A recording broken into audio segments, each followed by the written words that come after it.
শেষ পর্যন্ত জামাত ইসলামের উপরেই ভরসা ডক্টর ইউনূসের সাথে জামাত ইসলামের বৈঠকে চমৎকার তাৎপর্যপূর্ণ অনেক ঘটনা ঘটে গিয়েছে। রাজনৈতিক দলগুলোর মধ্যে এই মুহূর্তে এই তিন অনলাইন কিংদের সবচেয়ে বড় ফ্যান ফলোয়ার হচ্ছে এনসিপি এবং বাংলাদেশ জামায়াত ইসলামের নেতাকর্মীরা। কেউ কেউ বলে থাকেন যে জামাতের তাত্ত্বিক গুরু বা ধরেন অনলাইন গুরু হচ্ছেন পিনাকিদা, সাংবাদিক ইলিয়াস, আর হচ্ছেন কনক সারওয়ার। আর অরিজিনাল গুরু যিনি জামাতের আমির ডক্টর শফিকুর রহমান সাহেব আছেন। সেনাপ্রধানকে ঘিরে এই যে লম্বা সময় ধরে নানান বিতর্ক হচ্ছে, বিএনপি বরাবরই সেনাপ্রধানকে কভার করে আসছে। টেলিভিশন টক শো থেকে শুরু করে দলটির সর্বোচ্চ নেতা বা দলীয় নেতারা সেনাবাহিনী এবং সেনাপ্রধানকে যথেষ্ট সাপোর্ট করে আসছেন। কিন্তু ঘাটতি ছিল আরেকটা বড় সাপোর্টিং এ, সেটা হচ্ছে জামাত ইসলামের। 9 মাস হয়ে গিয়েছে, কুকি হয়েছে। 9 মাস হয়ে গিয়েছে, সেনাপ্রধান কি ক্ষমতা নিয়েছে? 9 মাস হয়ে গিয়েছে, সেনাপ্রধান কি ইউনূস সাহেবকে ঘাড় ধরে বের করে দিয়েছে? তাহলে কেন মিথ্যাচার সিরিজ আকারে, যে মিথ্যাচারের মধ্য দিয়ে জাতি কত বড় ক্ষতিগ্রস্ত হচ্ছে আপনি কি একটু ভাবলেন না? আপনি বললেন রয়্যাল এজেন্ট হয়ে গিয়েছে জামাতের আমির ডাক্তার শফিকুর রহমান সাহেব। অমুককে কেন আনলেন, অমুককে কেমন আনলেন, ভিডিও লিংক তৈরি করে ফেললেন। মুখে একটু লজ্জা থাকা উচিত ছিল না? কই আপনার ভিডিও লিংক? কোন লিঙ্কের ভিত্তিতে একদম তরতাজা দেশপ্রেমিক নাগরিককে জাতির কাছে অপদস্থ অপমান করার পরে আবার উল্লাসিত হাসি নিয়ে আপনারা বসে থাকেন আর আমরা গিলগিল করে খাচ্ছি এগুলো? আসসালামু আলাইকুম প্রিয় দর্শক, বর্তমান সময়ের বাংলাদেশের রাজনৈতিক প্রেক্ষাপট বা রাজনৈতিক পরিস্থিতির উপর বিশ্লেষণ করে আপনাদের সামনে কিছু গুরুত্বপূর্ণ ভিডিও ফুটেজ নিয়ে হাজির হয়েছি। এমনকি যারা ভিডিওটি অন করেছেন তারা ভিডিওটি না টেনে সম্পূর্ণ মনোযোগ সহকারে দেখবেন, তাহলে ভিডিওর মূল রহস্য বা আসল ঘটনাগুলো জানতে বা বুঝতে পারবেন। তো প্রিয় দর্শক, আমি আর বেশি কথা বাড়াবো না, চলুন দেখে আসি সেই আজকের কাঙ্ক্ষিত ভিডিওগুলো। তবে তার আগে বলি, যারা এখনও চ্যানেলটি সাবস্ক্রাইব করেননি তারা সাবস্ক্রাইব করে পাশে থাকা বেল আই বাটন ক্লিক করে দিন, আর যারা ইতিমধ্যে সাবস্ক্রাইব করে রেখেছেন তাদেরকে অসংখ্য ধন্যবাদ। তো চলুন দর্শক, একটা লাইক দিয়ে আমরা ধারাবাহিকভাবে সকল ভিডিওর বিস্তারিত আলোচনা দেখে আসি। 9 মাস হয়ে গিয়েছে, কুকি হয়েছে।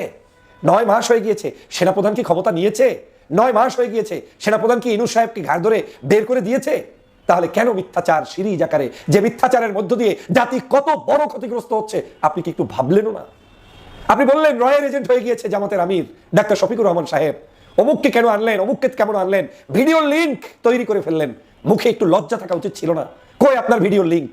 কোন লিঙ্কের ভিত্তিতে একদম তরতাজা দেশপ্রেমিক নাগরিককে জাতির কাছে অপদস্থ অপমান করার পরে আবার উল্লাসিত হাসি নিয়ে আপনারা বসে থাকেন আর আমরা গিলগিল করে খাচ্ছি এগুলো? একই উপায়ে বাংলাদেশের দুর্দিনে অনেক কষ্ট করে টিকেছিল 16টি বছর মাঠে ময়দানে বাংলাদেশ জাতীয়তাবাদী দল। আমরা তাদেরকে চরিত্র হনন করার জন্য এমন এমন কিছু কথা বলি যেটা এই দলকে বিব্রতকর অবস্থায় ফেলে দেয় এবং এই দলকে মনে হয় যেন আওয়ামী লীগের চাইতেও খারাপ। না, আওয়ামী লীগের চাইতে খারাপ বাংলাদেশে আর কিচ্ছু নাই। আর আওয়ামী লীগের সাথে উদাহরণ সৃষ্টি করার মতো দল বাংলাদেশে আর একটাও নাই। বিএনপিও তো চাচ্ছে নির্বাচন হোক, জামাতও চাচ্ছে নির্বাচন হোক, অন্য দলও চাচ্ছে নির্বাচন হোক। কেউ হয়তো চাচ্ছে ডিসেম্বরে, কেউ চাচ্ছে ফেব্রুয়ারিতে, আর সেনাপ্রধান চাচ্ছে ডিসেম্বরের মধ্যে হলে ভালো হয়। একজন রাষ্ট্রের সর্বোচ্চ ব্যক্তির সাথে গিয়ে কি কোনো অসদাচরণ করেছেন? চোখের সামনে দেখেন নাই মইনু আহমেদরা যখন অস্ত্র ত্যাগ করে গিয়ে দাঁড়িয়ে তারপরে একজন রাষ্ট্রের প্রধানকে সেই সময় একেবারে চুপচাপ সবকিছু শুনতে বাধ্য করেছিলেন? চোখের সামনে দেখেন নাই সেই 1/11 কালো ইতিহাস? 5ই আগস্ট থেকে একটি বাহিনীকে চরমভাবে আমরা তুলোধনা করার জন্য ব্যস্ত হয়ে পড়েছি, অথচ এই বাহিনীর একটা দোষ এই 9 মাসে আপনি চোখের সামনে দেখাতে পারবেন না। এর ভিডিও এমনও দেখি মন খারাপ করতে করতে বিএনপি জামাতের সমালোচনা করতে করতে ভিডিওর শেষ সময় এসে বলে যে তার চাইতে নিজুম মজুমদারও তো ভালো ছিল, তার চাইতে অমুকেও তো ভালো ছিল। আমি একবার দেখলাম নূরের বিরুদ্ধে ভিডিও করতে গিয়ে বললেন তার চাইতে আওয়ামী লীগের সময় আমি স্বাধীনভাবে ধর্মকর্ম করতে পারছি। মানে কৌশল দেখেন, আপনাকে একটা নেগেটিভ একজনের ব্যাপারে বাড়াতে গিয়ে কৌশলে প্রমোট করছে আওয়ামী লীগকে, কৌশলে প্রমোট করছে আওয়ামী লীগের সমালোচকদেরকে। এগুলো বিভ্রান্ত হবেন না।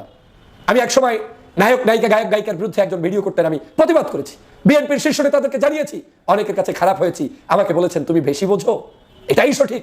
এটা কখনোই সঠিক নয়। এ জাতির নায়ক লাগবে, গায়ক লাগবে, শিল্পী লাগবে, সাহিত্যিক লাগবে, সাংবাদিক লাগবে, আলেম লাগবে, কারি লাগবে, মুয়াজ্জিন লাগবে। দেশের সবাইকে নিয়ে দেশ গঠন করতে হবে। তুমি একজন ব্যক্তিই বাংলাদেশ চালাবা আর সবার মধ্যে বিশৃঙ্খলা তৈরি করে প্রত্যেকের তুলনা করার জন্য বসে থাকবা, এটা কোনো কাজ নয়। রাজনীতিবিদদের মধ্যে অনৈক্য তৈরি করা, বিভেদ সৃষ্টি করা, বাংলাদেশের বিভিন্ন বাহিনীগুলোর মধ্যে বিভেদ সৃষ্টি করা, অবিশ্বাস তৈরি করা, একে অপরের বিরুদ্ধে বিষোদ্গার করা, এটা আমাদের দেশের জন্য কখনোই কল্যাণকর নয়। বাংলাদেশের রাজনীতিতে একটি অসুস্থ সংস্কৃতি চালু হয়েছে, যা কিছু আসে মুখে সব বলে দাও, আর আমাদেরও একটি ধারণা হয়েছে যা কিছু কেউ না কেউ বলছে তা গ্রহণ করে নাও। কিন্তু আমি ভাবছি না যে আমাকে যে কথাগুলো শোনানো হচ্ছে সেই কথাগুলো যে শোনাচ্ছে এবং যার বিরুদ্ধে বলে শোনাচ্ছে ওই ব্যক্তি তার চাইতে কত হাজার গুণ নিকৃষ্ট কিংবা ভালো, এই চিন্তা আমাদের মাথায় নেই এবং কাজ করে না। বাংলাদেশের ভুলের ঊর্ধ্বে কোনো মানুষ নাই, বাংলাদেশ না পৃথিবীতে এমন কোনো ব্যক্তি নিজ গায়ে হাত দিয়ে বলতে পারবে না যে তিনি নিষ্পাপ, তিনি রাজনীতিতে চরম মাত্রার একজন বিশ্বস্ত, এত বিশ্বস্ত যে তার চাইতে আর পৃথিবীতে ভালো কেউ নেই। এই কথা কেউ বলতে পারবে না, কোনোদিন বলতে পারবে না। অ্যাকসেপ্ট প্রফেট ছিলেন যারা, হয়তো তাদের ক্ষেত্রে বা তার পরবর্তী কিছু অনুসারী যারা ছিলেন তারা হয়তো সেই ভালো মানুষের মানদণ্ডের গ্যারান্টি দিয়ে কথা বলতে পারতেন। হোক সে ইসলামিক, হোক সে ভিন্ন দলের রাজনৈতিক নেতাকর্মী, আমরা এই কথা বলতে পারবো না যে আমি সেরা পৃথিবীর। তো যারা নিজেরাই আমরা সেরা বলতে পারি না, আমাদের এই ত্রুটি বিচ্যুতির পৃথিবীতে আপনি আমাকে আপনাকে বিভিন্ন জায়গায় দোষারোপ করে রাজনীতির মধ্যে অস্থিরতা সৃষ্টি করে, অনৈক্য সৃষ্টি করে ফায়দা লুটছিকার। আমি একটি কথা সবার আগে বলতে চাই, আপনি আওয়ামী লীগের বিরুদ্ধে, ফ্যাসিবাদের বিরুদ্ধে লড়াই করেছেন, সংগ্রাম করেছেন এবং দীর্ঘদিনের পথ পাড়ি দিয়ে তাকে আপনি বাংলাদেশ থেকে বিতাড়িত করেছেন। আপনার হাতে এখন অপশন থাকতে হবে। বাংলাদেশে আওয়ামী লীগ নেই আর আওয়ামী লীগ ফেরত আসবে না, তাহলে আমার এই বাংলাদেশে ক্ষমতায় আসবে কে? নিশ্চয়ই বাংলাদেশে আসতে হবে হয় বিএনপির, না হয় জামাত ইসলামের, না হয় নতুন ছাত্রদের গড়ে ওঠা সংগঠনের, না হয় অন্য কোনো আরো পার্টি এদেশে আছে, সেই পার্টিগুলোর ইসলামী আন্দোলন কিংবা গণ অধিকার কিংবা আরো ছোট বড় পার্টি আছে। এই যে কেউ তো আসতে হবে। আপনি যখন এই যে কেউ আসবে তাদেরকেও প্রতিবন্ধকতা তৈরি করবেন, তার বিরুদ্ধে এমন কিছু বিষোদ্গার তৈরি করে জনগণের কাছে বিশ্বস্ততা নষ্ট করবেন, তখন আপনি আনবেন কাকে? আসলে একটু মাথায় কাজ করে কিনা খেয়াল করে দেখেন যে আপনার উদ্দেশ্যটা কি। বাংলাদেশের আওয়ামী লীগ যাওয়ার পরে এই যে আমাদের ভুলে বড়া মানুষ, আমরা যারা অল্পতে ভুল করি, ছোটতে ভুল করি, বড়তে ভুল করি, রাজনীতি সিদ্ধান্ত নিতে ভুল করি, এই আমাদের মধ্যেই থেকেই কাউকে না কাউকে রাষ্ট্র ক্ষমতায় আসতে হবে। এখন এক বন্ধু নামলেন বিএনপির বিরুদ্ধে বিষোদ্গার করতে, আর এক বন্ধু নামলেন জামাতের আমির সহ জামাতের বিরুদ্ধে বিষোদ্গার করতে। আজকে যে লোক বিএনপির বিরুদ্ধে ভিডিও করছেন, কালকে আরেকজনে জামাতের বিরুদ্ধে ভিডিও করছেন, আবার রোটেট করে। আবার ওই লোকই একসময় জামাতের বিরুদ্ধে ভিডিও করছেন, ওনাকে বলছে তুমি এখন বিএনপির বিরুদ্ধে ভিডিও করো। আরেকজনের মাঝখানে বসে বসে সে আবার ভিন্ন কিছু করলেন। এবং এভাবে করে বিভিন্ন বাহিনী, বিভিন্ন সংস্থা, পুলিশ ডিপার্টমেন্ট, সেনাবাহিনী, বিশেষ করে সেনাবাহিনী সেনাপ্রধান সহ বাংলাদেশের রাষ্ট্রীয় গুরুত্বপূর্ণ জায়গাগুলোতে এমন এমন কিছু দৃষ্টান্ত স্থাপন করে বক্তব্য দিচ্ছেন যাতে জাতি বিভ্রান্ত হচ্ছে, দেশ ক্ষতিগ্রস্ত হচ্ছে এবং সেই ক্ষতিটা পুষানোর মতো কোনো অপশন তাদের হাতে নেই। আপনি যখন বলছেন আমি খারাপ, হু ইজ বেস্ট, অপশন তো আপনাকে দিতে হবে। আপনি কি তাহলে হু ইজ বেস্ট, তার মানে উদাহরণ দিতে গিয়ে আপনাকে সেই আওয়ামী লীগকে টেনে আনতে হচ্ছে? তো আনছেন কাকে আপনি? আগামীর বাংলাদেশ বিনির্মাণের জন্য এই জামাত ইসলাম, এই বিএনপি, এই ইসলামী আন্দোলন, এদের বিকল্প কেউ নেই। এদের মধ্য থেকেই জনগণ চয়েস করবে কে ভালো আর কে মন্দ, তাদেরকে আমাদের সামনের কাতারে নিয়ে আসতে হবে। আমরা রাজনৈতিক অঙ্গনে চরিত্র হনন করছি, ডাইরেক্ট টার্গেট নিয়ে তারপরে তাদের বিরুদ্ধে সিরিজ আকারে আমরা কথা বলছি। আমি শুরুতেও বলেছিলাম, যখন সেনাবাহিনীর প্রধানের বিরুদ্ধে বিভিন্ন বিষোদ্গার করা হয়, আমি আজও বলছি সেনাবাহিনীকে, সেনাবাহিনীর প্রধানকে বিতর্কিত করলে জাতির সাথে গাদ্দারি করা হবে, কোনো সন্দেহ নাই। এই মানুষগুলো আপনার মতো আমার মতো আমার স্বভাবে কথা বলবে না। তারা যা যতটুকু যেখানে প্রয়োজন ছিল আমাদের জন্য করেছেন। আজও বলছি, গত 9 মাসে তো অনেকেই আজকে রাতে সেনাবাহিনী ক্ষমতা নিয়ে নিবে, আজকে রাতে কু হয়ে যাবে, কালকে সকালে এটা হবে। আচ্ছা ভাই, একটু জিজ্ঞেস করি তো, 9 মাস হয়ে গিয়েছে, কু কি হয়েছে? 9 মাস হয়ে গিয়েছে সেনাপ্রধান কি ক্ষমতা নিয়েছে? 9 মাস হয়ে গিয়েছে সেনাপ্রধান কি ইনুস সাহেবকে ঘাড় ধরে বের করে দিয়েছে?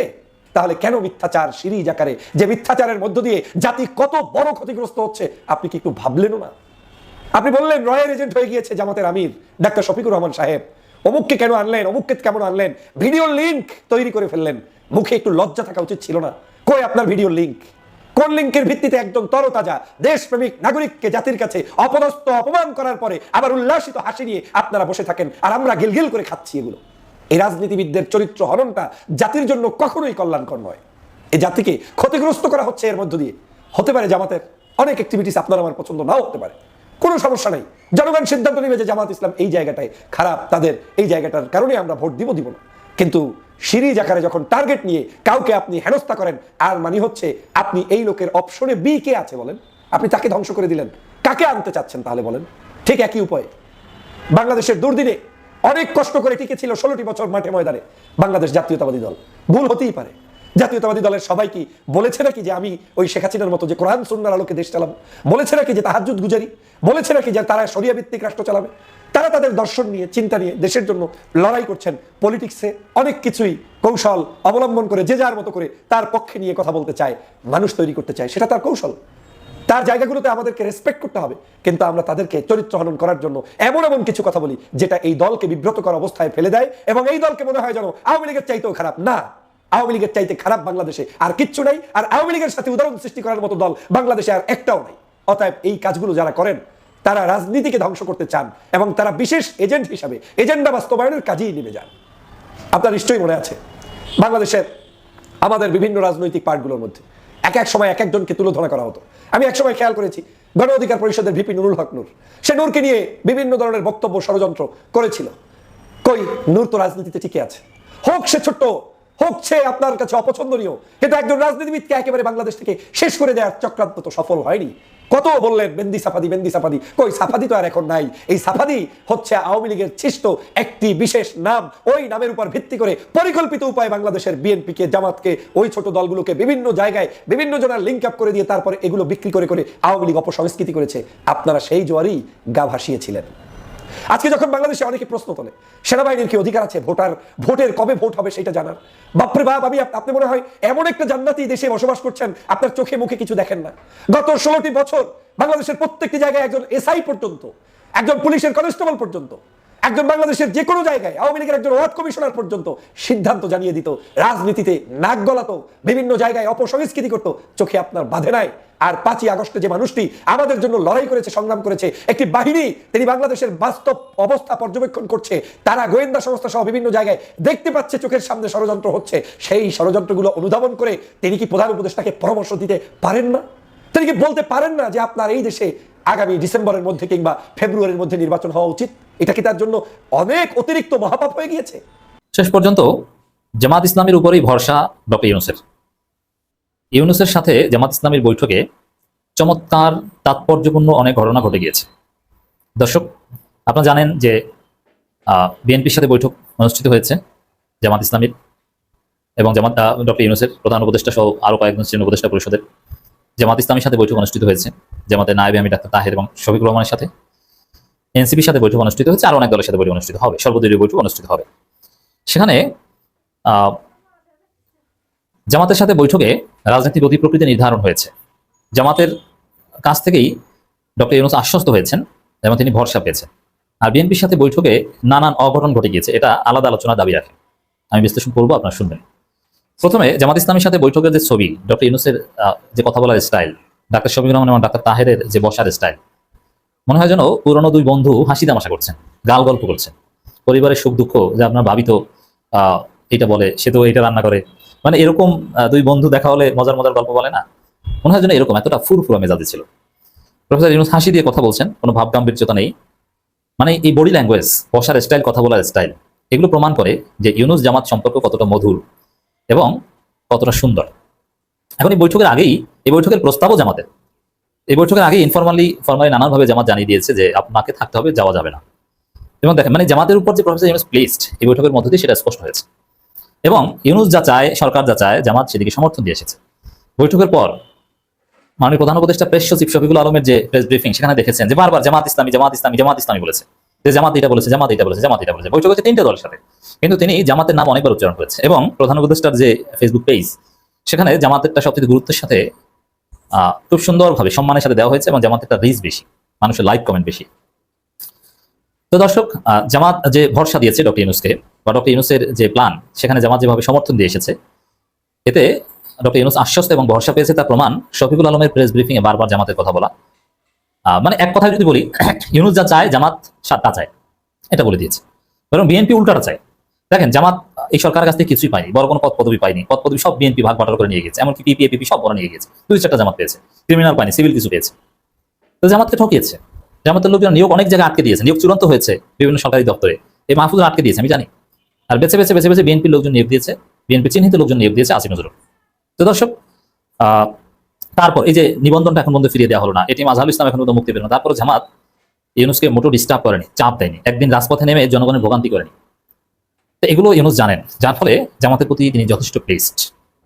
দর্শক, এই বৈঠকের যে স্টাইল, দুই পক্ষের যে ব্রিফিং, তাতেই বোঝা গেছে যে জামাতের উপর তারা ভরসা রাখে, জামাতের কাছ থেকে একটা সাপোর্ট পেয়েছে। কারণ জামাত দেখেছে যে আমরা এই সরকারের কাছ থেকে তেমন সুযোগ সুবিধা না পেলেও ইউনূস গেলে আমাদের সবার কপালে বিপদ আছে। ইউনূস আছে মানে ভারত নাই, ইউনূস গেছে মানে ভারত জিতেছে। অতএব আমরা পাই বা না পাই, দেশের বৃহত্তর সাথে ইউনূসকে রাখতে হবে, এটা হচ্ছে জামাত ইসলামীর স্ট্যান্স। প্রিয় দর্শক, ভিডিওটি কেমন হয়েছে? ভিডিও সম্পর্কিত কোনো তথ্য বা মতামত থাকলে কমেন্টে জানিয়ে যাবেন। আজকের মতো নিউজটি এখানে শেষ করছি, ফিরে আসছি পরবর্তীতে অন্য কোনো নতুন টপিকস নিয়ে। সে পর্যন্ত ভালো থাকবেন, আল্লাহ হাফেজ।